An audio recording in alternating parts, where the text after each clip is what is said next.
Hi, it's the Bishop here. I have a word I want to share with graduating seniors.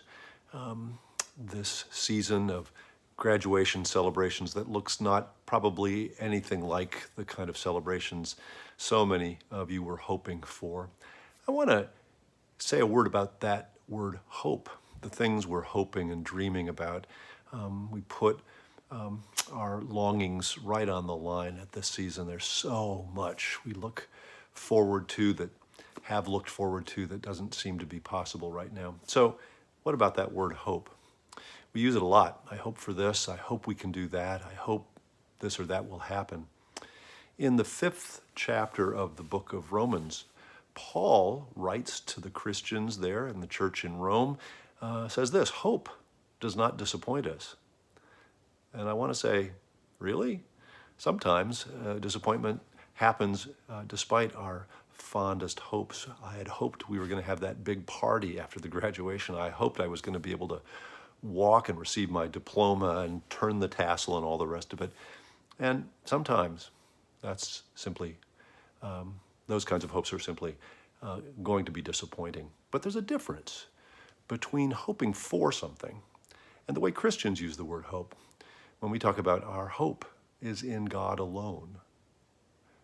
Hope that's for something, the something that might or might not happen is one thing, but hope in God, that's something else.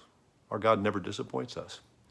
So I invite all of you who may have had some hopes dashed for celebrating this momentous time in your life, to put them in perspective and to remember that when our hope is in God, there's nothing that can touch that, because God remains God in the face of pandemics and disappointments and missed opportunities. The future is in our hands, and it has to do with the way we practice that kind of deep hope that Paul was talking about.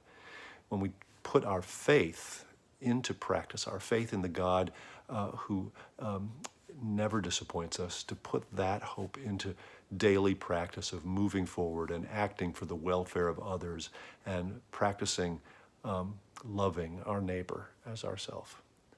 So I invite you to put your hope in God now more than ever, even in the face of transitions that may be uncertain, lots of question marks.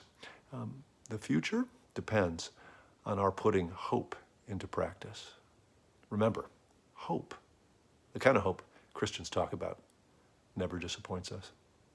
Congratulations on momentous achievement in your life, and practice hope.